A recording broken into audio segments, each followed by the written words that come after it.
அதிகாலை நேரம் Bible hour presented by the National Bible College. கிறிஸ்துவின் சபையார் உங்களை வாழ்த்துகிறார்கள். Welcome to satellite Bible classes. பரிசுத்த ஆண்டவர் இயேசு கிறிஸ்துவின் இனிய நாமத்திலே திருமண நேர உறவுகளை வாழ்த்தி வான்வழி வேத வகுப்புக்கு அன்போடு கூட வரவேற்கிறேன். குடும்பம், ராஜ்யத்தின் குடும்பம். ராஜ்யத்தின் குடும்பமானது திருமண உடன்படிக்கை வழியாகத்தான் உருவாகிறது என்பதை நாம் பார்த்தோம். இன்றைக்கு ஒரு ராஜ்யத்தின் குடும்பமானது எந்த அஸ்திபாரத்தின் மேலே கட்டப்பட வேண்டும்? பொதுவாகவே உலகத்தின் கட்டுமானங்கள் எல்லாம் மிக உறுதியாக இருக்கிறது என்று சான்று பெறுமானால் அந்த கட்டடங்களோட அஸ்திபாரத்தின் உறுதியிலிருந்து தான் அது பேசப்படும்.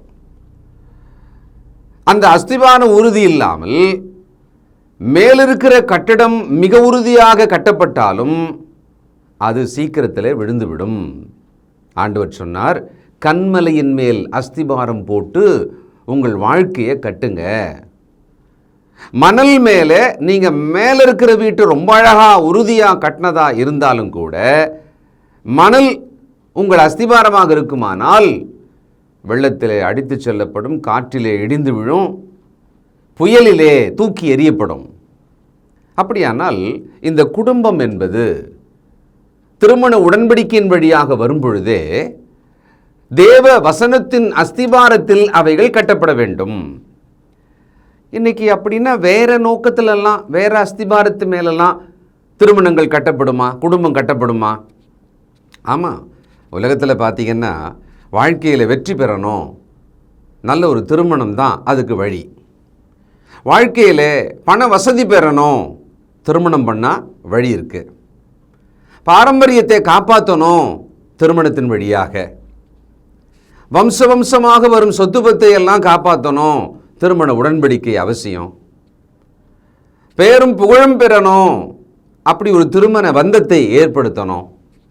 அன்புக்காக, உலகத்திலே வாழும் பொழுது தேவையான உலக அன்புக்காக, ஈராஸ் என்று சொல்லுகிற கணவன் மனைவியின் அன்புக்காக திருமணங்கள் கட்டப்படுகிறது. அந்த அஸ்திவாரத்தின் மேலே, நோக்கத்தின் மேலே தங்கள் சரீர தேவைகளை மட்டுமே பூர்த்தி செய்யும் அந்த இன்பத்துக்காக திருமணங்கள் இன்றைக்கு மிக வேகமாக அவசரமாக நடந்து முடிகிறது. அஸ்திபாரம் தற்காலிகமான அஸ்திபாரம். அப்படியானால் நாம் இந்த மாதிரியான உலகத்தின் திருமணங்களை, உருவாகும் குடும்பங்களை கவனித்து பார்க்கும்போது தான் அவர்களுடைய நோக்கமானது இந்த அஸ்திபாரத்தின் மேலே சொன்ன மாதிரி பல அஸ்திவாரங்களின் மேலே அவரவர்கள் கட்டி கொண்டிருக்கிறாங்க. ஏன்னா உலகத்தில் அதுதான் அவங்களுக்கான முன்மாதிரி. ஆவிக்குரிய வேத வசனத்தின்படியான ஒரு அஸ்திபாரத்தின் மேலே அந்த திருமணம் உருவாகி குடும்பம் கட்டப்படுமானால் அது எப்படி இருக்கும்? அதனுடைய மையம் என்னவாக இருக்கும்? அன்பு அப்படின்றது எனக்கு தெரியுது. ஆனால் அந்த அன்புக்குள்ளே இருக்கிற மிக முக்கியமான விஷயம் என்ன தெரியுங்களா? இரு நபருக்குமான குறைகளை எல்லாம் பரஸ்பரம் மன்னித்து கொண்டு வாழ்வது அப்படின்ட்டு பார்த்தீங்களா? இது ஆவிக்குரிய அஸ்திபாரத்தின் மேலே கட்டப்படும் குடும்பத்தில் தான் இருக்கும். இந்த ஒரு விஷயம் மிக சரியாக இருக்குமானால் அந்த குடும்பம் அழகாக தேவ குடும்பமாக கட்டப்பட்டு வரும்.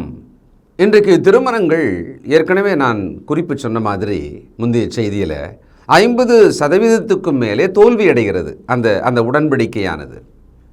ஆனால் தொடர்ந்து திருமண உடன்படிக்கையிலே நிலைத்து அரை நூற்றாண்டுக்கும் மேலாக மரணபரியந்தம் ஒருவர் வாழ முடியுமா என்று சொன்னால், ஆண்டவர் இயேசுவின் போதனைகளை கேட்டு கீழ்ப்படிந்து வாழ்ந்தால் வெற்றியுள்ள ஒரு திருமண வாழ்க்கையை வாழலாம். அதில் எந்த சந்தேகமும் கிடையாது.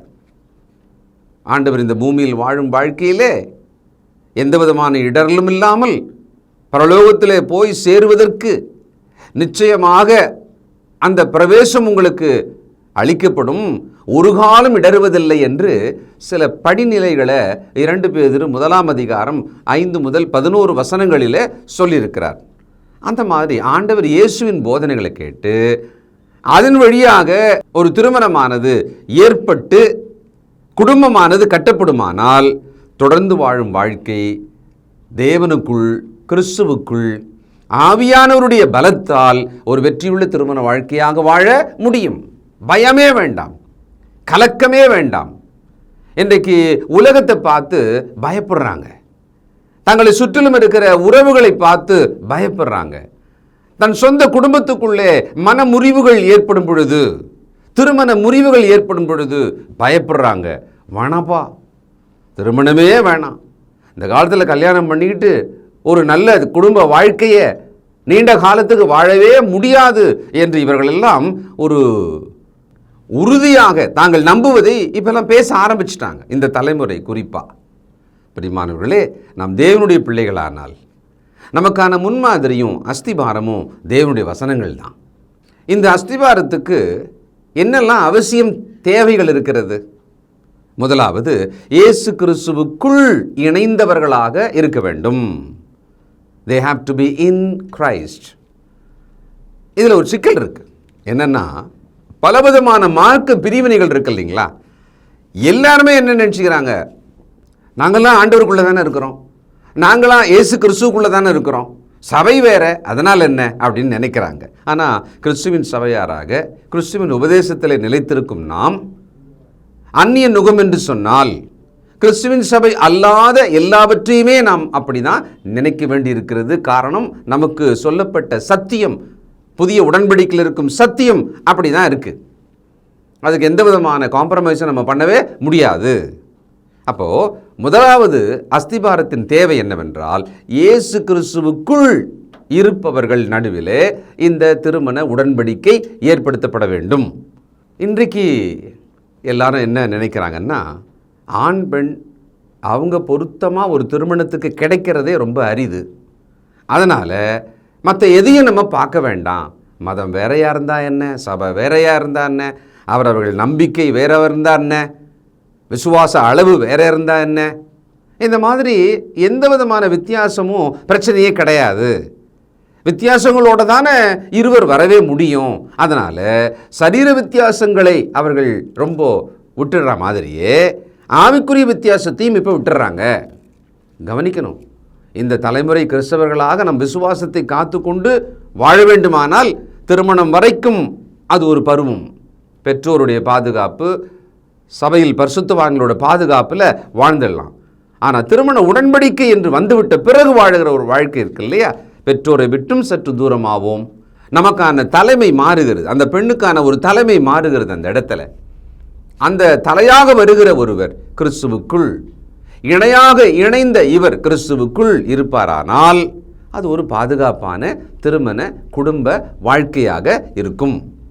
இவர்களே வேறுபட்ட சபையும் விசுவாசமும் நம்பிக்கையும் ஏன் மதமும் இருந்தால், நீ உன் வழியில் போ, நான் என் வழியில் போகிறேன். எப்போ? ஞாயிற்றுக்கிழமை காலையிலைக்கு. அதுக்கப்புறமா எந்த பிரச்சனையும் கிடையாது. அதிகபட்சம் நாம் வாழ்வது என்பதும் குறைந்தபட்சம் சபைக்கு போவது என்பதும் நமக்கு தான் தெரியும் இல்லையா? அந்த குறைந்தபட்சத்துக்குள்ளே நான் பொறுத்துக்கிறேன், நான் அட்ஜஸ்ட் பண்ணிக்கிறேன் அப்படின்னு சொல்கிறாங்க. கல்யாணத்துக்கு முன்னால் பேச்சுது. ஆனால் சிக்கலுக்குள்ளே அவர்கள் மிக சீக்கிரமாக சிக்குவார்கள். அதை விட இன்னொரு விஷயம் சொல்கிறேன், பிள்ளைகள் பிறந்து அந்த பிள்ளைகள் இருவரும் பிரிந்து ஆவிக்குரிய விஷயத்தில் வாழுகிறதை பார்த்த உடனே இது ரெண்டுமே எனக்கு வேணாம், உங்கள் வழியும் வேணாம், இவங்க வழியும் வேண்டாம் அப்படின்னு சொல்லிட்டு இவர்கள் தனி வழியிலே போகிறாங்க. அது என்னன்னா விசுவாச வழியே கிடையாது. இது மேலை நாடுகளிலே ஏறக்குறைய 30-40 வருஷத்துக்கு முன்னால் தொடங்கியாச்சு. நம்முடைய தேசங்களிலே இப்பொழுது மிக தெளிவாக இதுதான் நடந்து கொண்டிருக்கிறது. அதனால்தான் சபையில் இருக்கிற இந்த இளைய தலைமுறையை பார்க்கும் பொழுது அவர்கள் விசுவாசத்தில் இல்லை, தேவனோடு இணைந்து வாழ்வதும் இல்லை, அவர்கள் சபைக்கு வருவதை விரும்புவதும் இல்லை. காரணம் என்ன? அந்த குடும்பத்துக்குள்ளே விசுவாச விஷயத்தில் பேதங்கள் இருக்கிறது. அவர்களுடைய விருப்பப்படி நடந்து கொள்ளலாம் அப்படின்னு சொல்லிட்டு இதெல்லாம் ஒரு விருப்ப தேர்வாக மாற்றிட்டாங்க. தயவுசெய்து நாம் இந்த தலைமுறையில் நம்முடைய விசுவாசத்தை காத்துக்கொண்டு நம்முடைய குடும்பத்தை வசனத்தின் அஸ்திவாரத்தின் மேலே கட்டி எழுப்ப வேண்டிய அவசியம் இருக்கிறது. ஆவிக்குரிய ஒற்றுமை, ஆவிக்குரிய ஒருமைப்பாடு என்பது கணவன் மனைவிக்குள்ளே முதல்ல ரொம்ப முக்கியமான தகுதியாக பார்க்கப்பட வேண்டும். 2 கொரிந்தியர் 6ஆம் அதிகாரம் 14ஆம் வசனம், அந்நிய நுகத்திலே அவிசுவாசிகளுடன் பிணைக்கப்படாதிருப்பீர்களாக, நீதிக்கும் அநீதிக்கும் சம்பந்தமேது, ஒளிக்கும் இருளுக்கும் ஐக்கியமேது, கிறிஸ்துவுக்கும் பேலியாளுக்கும் இசைவேது, அவிசுவாசியுடனே விசுவாசிக்கு பங்கேது? தேவனுடைய ஆலயத்துக்கும் விக்கிரங்களுக்கும் சம்பந்தம் ஏது? நான் அவர்களுக்குள்ளே வாசம் பண்ணி அவர்களுக்குள்ளே உலாவி அவர்கள் தேவனாயிருப்பேன், அவர்கள் என் ஜனங்களாய் இருப்பார்கள் என்று தேவன் சொன்னபடி நீங்கள் ஜீவனுள்ள தேவனுடைய ஆலயமாய் இருக்கிறீர்களே. இப்போ இந்த வித்தியாசத்தை ஆவியானவர் காட்டுறாரு. ரெண்டுத்துக்கும் சம்பந்தம் இல்லையே, இது ரெண்டும் ஒன்றா சேருமா அப்படின்னு இங்கே சில ஜோடிகளை காண்பிக்கிறாரு. இதற்குள் ஐக்கியம் இருக்க முடியாதுன்றாரு.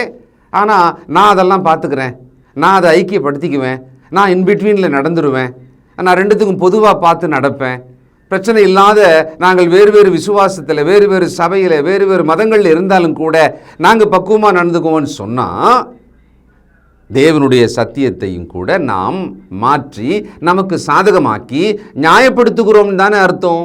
அதில் நிம்மதியும் சமாதானமும் இணக்கமும் தேவ கிருபையும் கிடைக்குமா? இரண்டாவது, இந்த அஸ்திபாரத்தில் முக்கியமானது, கிறிஸ்துவுக்குள் இணைந்து இருக்கிற இவர்கள் கிறிஸ்துவுக்குள் வாழ்வதை பற்றிய கவனம் ஜாக்கிரதை இருக்கணும். இவங்களுக்கு they have to live a Christian life. பெயருக்காக, பார்வைக்காக, பாரம்பரியத்துக்காக, அந்த குடும்ப வழக்கத்தின் நிமித்தமாக ஏதோ ஒரு சபையில் அங்கமாகி அந்த சபையிலே போய் வருகிற நபராக மட்டும் இருத்தல் இன்றைக்கு பெரும்பான்மையான கிறிஸ்தவ உலகத்தின் போக்கு இதுதான், வாழ்க்கை இதுதான். விசுவாச வாழ்க்கை, தேவபக்தியுள்ள ஒரு வாழ்க்கை, கிறிஸ்துவின் வசனத்தினாலே வாழ்கிற வாழ்க்கை, அந்த ரியல் லைஃப் அப்படி இருக்கணும். காரணம் என்னென்னா, நம்ம படைச்சதோட நோக்கம், அதுவும் பார்த்திங்கன்னா தேவ சாயலாகவும் தேவ ரூபத்தின்படியும், அவருடைய ரூபம், அவருடைய தன்மையை கொடுத்து அவருடைய ஆவியை நமக்குள்ளே ஊற்றி உயிர் கொடுத்து ஜீவ ஆத்துமாவாக்கி பிறகு கிறிஸ்துவுக்குள் மறுபடியும் சிருஷ்டித்து நம்மை வாழ வைத்து கொண்டிருப்பாரானால் என்ன நோக்கம்? தேவ சந்ததியை பெறும்படிதானே. தேவ சந்ததி தேவனுக்கு வேண்டும் என்பதுதானே.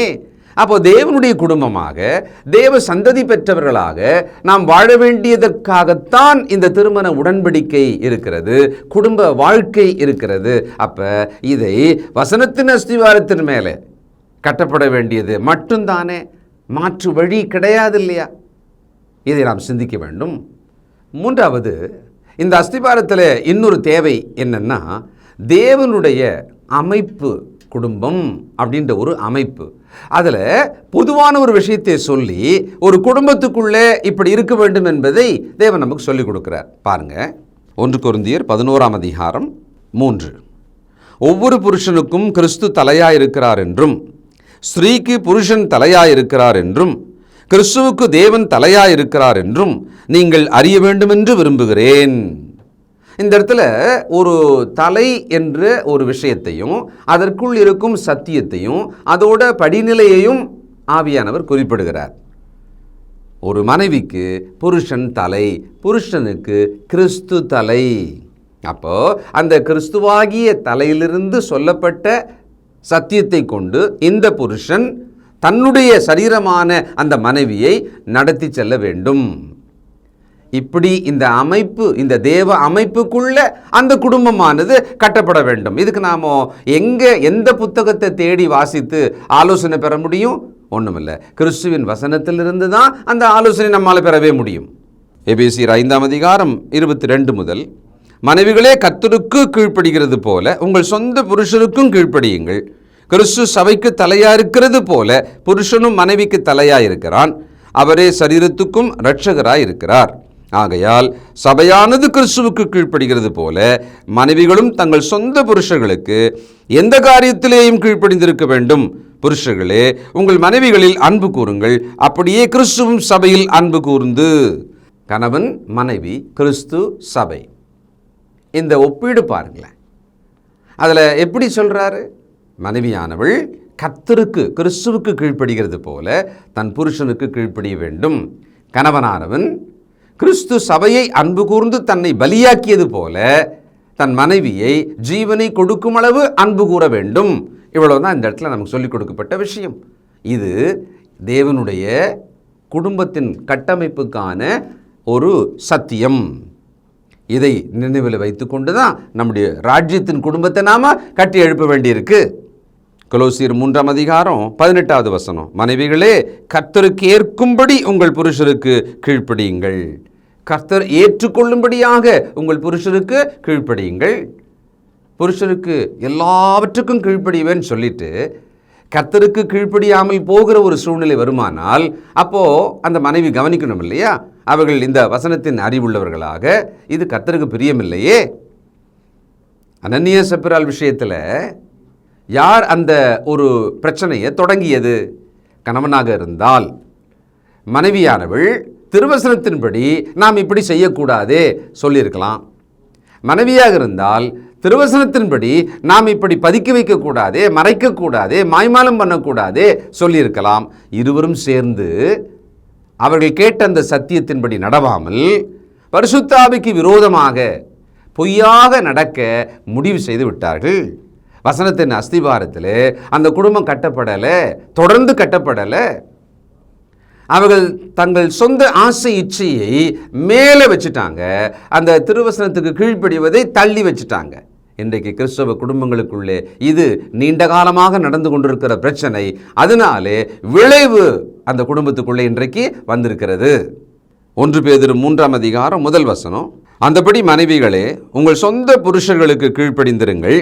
அப்பொழுது அவர்களில் யாராவது திருவசனத்திற்கு கீழ்ப்படியாதவர்களாய் இருந்தால் பயபக்தியோடு கூடிய உங்கள் கற்புள்ள நடக்கையை அவர்கள் பார்த்து, பாருங்க, அந்த தலையாகிய புருஷனுக்கு சரீரமான அந்த மனைவியானவள் கீழ்ப்படிந்து நடக்க வேண்டும் என்பதற்குள்ளே இதுதான் வசனத்தின் அஸ்திவாரத்தில் நடக்கிற ஒரு குடும்பம்.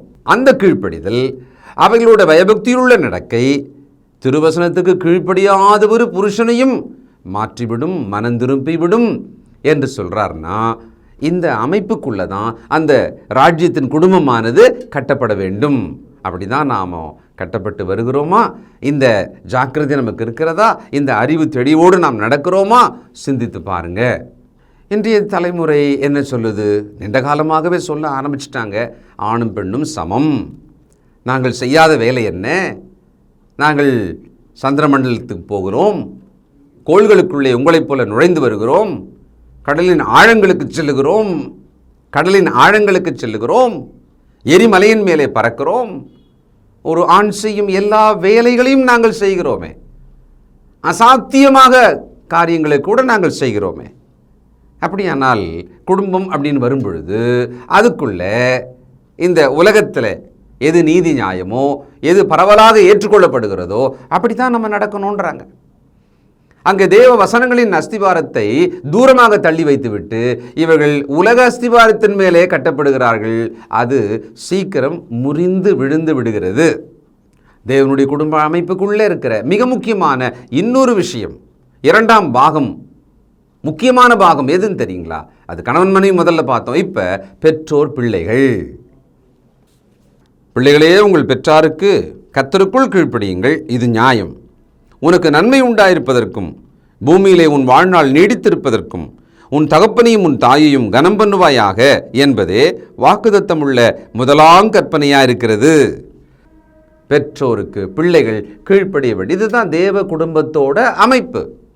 இந்த அமைப்புக்குள்ளே தங்களை ஒப்பு கொடுத்தவர்களாகத்தான் ராஜ்யத்தின் குடும்பத்திலே பெற்றார் இருக்க வேண்டும், பிள்ளைகள் இருக்க வேண்டும். இதெல்லாம் அஸ்திபாரம். இந்த அஸ்திவாரத்தின் மேலே நம்முடைய குடும்பம் கட்டப்படுகிறதா? கட்டப்பட வேண்டும். அடுத்ததாக இந்த அஸ்திவாரத்தில் முக்கியமானது சபை கூடி வருதல், சபையின் ஐக்கியம், சபையாக தேவனை தொழுது கொள்ளுதல். சர்ச் அப்படின்றது வெரி இம்பார்ட்டண்ட்டாக இருக்கணும், ரொம்ப முக்கியமானதாக இருக்கணும். அந்த குடும்பத்துக்கு சபையோடு இசைந்து வாழ்கிற வாழ்க்கையை வாழணும். முதல் நூற்றாண்டு சபையை பார்த்தீங்கன்னா அனுதினமும் வீடுகள் தோறும் அவர்கள் ஐக்கியப்பட்டு கர்த்தருடைய வசனங்களை கருத்தாக பகுத்து தியானித்து நற்குணசாலிகளாக அவர்கள் வளர்ந்தார்கள். அப்படி தான் இருந்தாங்க அன்னைக்கு. ஆனால் இன்றைக்கு அப்படி அல்ல. இந்த சபை கூடி வருதல் என்பது நமக்கான ஒரு கன்வீனியன்ட் ஆப்ஷனில் அதை வச்சுட்டோம். வசதியாக வாய்ப்பு இருந்தால் நம்ம போயிட்டு வந்துடுவோம். வேலை நிமித்தமாக புதன்கிழமையில் போக முடியல, வெள்ளிக்கிழமை சாயங்காலம் கூட்டங்களுக்கு போக முடியல, ஞாயிற்றுக்கிழமை அதுவும் எய்தர் மார்னிங் ஆர் ஈவினிங், அவ்வளோதான். ஏதாவது ஒன்றுத்துக்கு வேணால் நம்ம வரலாம்ப்பா, வாழ்க்கையில் ரொம்ப பிஸியாக இருக்கும், குடும்பத்துக்காக தான் உழைக்கிறோம், குடும்பத்தில் பிள்ளைகளுக்காகத்தான் ஓடி ஓடி உழைக்கிறோம், பிழைக்கிறோம். இப்போ விட்டுட்டோம்னா அப்புறம் என்ன பண்ண முடியும்? இப்படி தான் நாம் மனநிலையை நியாயப்படுத்தி வச்சுக்கிட்டு ஓடிக்கிட்டே இருக்கோம். இதற்குள்ளே இருக்கிற முக்கியமான விஷயங்கள், தேவனுடைய ராஜ்யமாகிய சபைக்காக நாம் கொடுக்கும் முன்னுரிமை, ப்ரிஃபரன்ஸ் என்ன? ஆண்டவர் சொன்னாரே மத்திய 6:33, முதலாவது தேவனுடைய ராஜ்யத்தையும் அவருடைய நீதியும் தேடுங்கள். இப்போ ஒரு சபை கூடி வருவதற்காக சபை காரியங்களுக்கான நேரம் கொடுக்கப்பட வேண்டும். நம்முடைய சேவைகள், சர்வீஸ், பயன்பாடாக நாம் என்ன செய்யலாம் அப்படின்ற அந்த சர்வீஸ் அது கொடுக்கப்பட வேண்டும். நம் கையின் பிரயாசமாகிய பணம் அது அந்த ஊழியங்களுக்காக, சபையோட வளர்ச்சிக்காக, திட்டங்களுக்காக, ராஜ்யத்தின் விரிவாக்கத்துக்காக கொடுக்கப்பட வேண்டும். இது எல்லாமே கமிட்டடாக செய்கிற ஒரு கிறிஸ்தவ குடும்பமாக இருந்து அந்த குடும்பம் இந்த அஸ்திபாரங்களின் மேலே கட்டப்பட வேண்டும். எபிரேயர் 10:24-25. மேலும் அன்புக்கும் நற்கிரியைகளுக்கும் நாம் ஏவப்படும்படி ஒருவரையொருவர் கவனித்து சபை கூடி வருதலை சிலர் விட்டுவிடுகிறது போல நாமும் விட்டுவிடாமல் ஒருவருக்கு ஒருவர் புத்தி சொல்ல கடவோம். நாளானது சமீபித்து வருகிறது, எவ்வளவாய் பார்க்கிறீர்களோ அவ்வளவாய் புத்தி சொல்ல வேண்டும். சபை கூடி வருதலை, சபையோடு இணைந்து வாழ்வதை, சபையிலே நம்முடைய சேவையை கொடுப்பதில் தவறாமல் இணைந்து இசைந்து வளர வேண்டும். அன்புக்கும் நற்கிரியைகளுக்கும் ஏவப்படணும். இது ரெண்டை வச்சு தான் நியாய தீர்ப்பு. இது ரெண்டில் நாம் எப்படி நடந்துக்கிட்டோன்றதை வச்சு தான் நியாய தீர்ப்பு. அப்படி தானே? சரி, அடுத்ததாக வீடு, நம்முடைய குடும்பம் இருக்குது பார்த்தீங்களா, அந்த வீடு இருக்குது பார்த்தீங்களா, அதை ஒரு சிறிய அளவுக்கான ஒரு சபையாக நாம் வைத்திருக்க வேண்டும். என்ன அர்த்தம் பிரதர் அப்படின்னு கேட்கலாம். குடும்பத் தலைவன் அந்த சபையிலே போதிக்கிறவராக, கர்த்தருடைய வார்த்தையை எடுத்து போதிக்கிறவராக வளர்ச்சி அடைய வேண்டும். மனைவி பிள்ளைங்களை உட்கார வச்சு அவர்களுக்கு ஒரு சில நிமிடங்கள், இப்போ குடும்ப ஜெபம் பண்ணுறோமா இல்லையா, பண்ணணும். அதில் கர்த்தருடைய வார்த்தையை எடுத்து என்ன பண்ணணும்? இந்த வசனம் இப்படி இருக்குது, இந்த வசனம் எனக்கு இப்படி புரியுது, இதை நீங்கள் இப்படி பாருங்கள் அப்படின்னு சொல்லிட்டு பேச ஆரம்பிக்கணும். திருவசனங்களை கொண்டு தன் குடும்பத்தை போதித்து நடத்துதல் என்பது ஒவ்வொரு கிறிஸ்தவ குடும்ப தலைவனுக்கும் அவசியம். சம்பாரித்து பணத்தை கொண்டு வந்து அந்த குடும்பத்துக்கு கொடுத்து அதை சரீர பிரகாரமாக போஷிக்கணும். இது தெரியும், இதில் தவறு ஒரும் உண்டு. ஆவிக்குரிய பிரகாரமாக தன்னை வளர்த்து கொண்டு கர்த்தருடைய வார்த்தையினாலே தன் குடும்பத்தை போதித்து நடத்துகிறவனாக அந்த புருஷன் இருக்க வேண்டும். இது ஆவிக்குரிய தேவை. அடுத்தது, இந்த அஸ்திபாரத்தில் முக்கியமான இன்னொன்று, ஆவிக்குரிய இலக்குகளை ஒவ்வொருவரும் நியமித்து கொண்டு, ஸ்பிரிச்சுவல் கோல்ஸ், அதன்படி அந்த குடும்பமானது முன்னேறணும். அடுத்த கட்டம் முன்னேறணும். இப்போ உதாரணத்துக்கு, அந்த குடும்பத்தில் வளரும் பிள்ளைகளுக்கு நீ தேவனுக்கு பயன்படணும், ஊழியம் செய்யணும், நீ ஒரு நாள் தேவனுக்கு மகிமையாக கர்த்தருடைய வார்த்தையை போதிக்கிறவனாக வளரணும். பெண் பிள்ளைகள் நீங்கள் சண்டே கிளாஸ் டீச்சர் ஆகணும், சிறு பிள்ளைகளுக்கான வசனங்களை போதிப்பவர்களாகணும், பெண்கள் மத்தியிலே கர்த்தருடைய வார்த்தையை பேசுபவர்களாகணும். சபையின் வேலைகள் இருக்கு இல்லையா, அதிலெல்லாம் நீங்கள் பங்கு பெறணும். சின்ன பிள்ளைங்களா இருக்கும்போது பரவாயில்ல, நீங்கள் கற்றுக்கிட்டீங்க, இப்போ வாலிப பிள்ளைகள் ஆகிறீங்க. அப்போது ஆவிக்குரிய பிரகாரமாக அந்த குடும்பமானது அந்த சபையில் அந்த சபையின் வளர்ச்சிக்கு ஏற்றாற் போல தங்களையும் இலக்குகளை வைத்து வளர்த்து கொண்டு போகணும். இதெல்லாம் ராஜ்யத்தின் குடும்பமானது வசனத்தின் அஸ்திபாரத்தின் மேலே கட்டப்படுமானால் இந்த தேவைகள் எல்லாம் அந்த குடும்பத்துக்கு இருக்கிறது. இப்படி அவர்கள் அதை பூர்த்தி செய்து கொண்டிருக்க வேண்டும். 1 பேதுரு 3:7 பாருங்கள். அதில் ஒரு முக்கியமான விஷயத்தை தான் நம்ம படிக்க போகிறோம். அந்தபடி புருஷர்களே, மனைவியானவள் பலவீனமான பாண்டமாக இருக்கிறபடியால் உங்கள் ஜெபங்களுக்கு தடைவராதபடிக்கு நீங்கள் விவேகத்தோடு அவர்களுடனே வாழ்ந்து உங்களுடனே கூட அவர்களும் நித்திய ஜீவனாகிய கிருபையை சுதந்திரித்துக் கொள்ளவர்கள் ஆனபடியினால் அவர்களுக்கு செய்ய வேண்டிய கனத்தை செய்யுங்கள். என்ன முக்கியமான பாயிண்ட்டு? எதுக்கு நம்ம இதை படித்தோம்னா, புருஷன் மனைவி அவர்களுடைய ஜெபம் எல்லாமே இருக்கிறது. ஆனால் நோக்கம் என்ன? அவர்களும் நீங்களும் சேர்ந்து குடும்பமாக நித்திய ஜீவனை சுதந்திரிக்க வேண்டி இருப்பதால், அந்த இட்டர்னல் டெஸ்டினி, அந்த நித்திய இலக்கு நமக்கு இருக்குது பார்த்தீங்களா. அதனாலே ஒரு கிறிஸ்தவ குடும்பம், ராஜ்யத்தின் குடும்பமானது வசனத்தின் அஸ்திபாரத்தின் மேலேயே உருவாக்கப்பட வேண்டும், வளர்ச்சி அடைய வேண்டும், அது தன்னோட இலக்கை அடைய வேண்டும். தேவன் நாம் எல்லாரும் சேர்ந்து அவரோடு வந்து வாழ வேண்டும் என்பதுதானே இலக்கு. அப்போ அதை அடைவதற்கு ஏற்றாற் போல அந்த குடும்பம் வளரணும்னு சொன்னால் தேவ வசனத்தின் அடிப்படையில் இருந்தால் மட்டும்தான் வளர முடியும். உங்கள் குடும்பம் எந்த அஸ்திபாரத்தின் மேல் இருக்கிறது என்று உடனடியாக பாருங்கள். எப்படி இந்த குடும்பமானது கட்டப்படுகிறது என்பதை அவசரமாக பாருங்கள். இதை நாம் நிச்சயமாக கவனிச்சாகணும். இந்த தலைமுறையில் நாம் வாழும் இந்த உலகத்துக்கு நடுவில், பலவிதமான போட்டி பொறாமைகளுக்கு நடுவில், வேகமாக ஓட வேண்டிய நிர்பந்தத்துக்கு நடுவில், பொறுப்புகளும் சுமைகளும் அதிக பாரங்களும் சுமந்து போக வேண்டிய காலத்தில் நாம் இருக்கிறபடியால் ஆவிக்குரியதை தள்ளிவிடுவது மிக சுலபம். சரீரத்துக்குரியதன் மேலே கவனம் வைத்து ஓடுவது மிக அதிகம். அதனால இந்த வார்த்தைகளை கேட்டதினாலாவது நாம் கொஞ்சம் நிதானமாக நின்று கவனித்து வழிகளில் நின்று பூர்வ பாதைகள் எவைகள் என்று பார்த்து அதிலே நடக்கும்படியாக நம்மை மீண்டும் புதுப்பித்து கொள்ள வேண்டும். ஜெபம் செய்வோம். பரலோகத்திலே வாசமாக இருக்கிற நல்ல பிதாவே, பரிசுத்தர் பரிசுத்தர் பரிசுத்தரே, உம்முடைய வேதத்தின் ஞானம் எங்கள் வாழ்வின் எல்லா பகுதிகளுக்கும் மிக சரியாக, மிக பொருத்தமாக, துல்லியமாக பேசப்படுகிறதப்பா.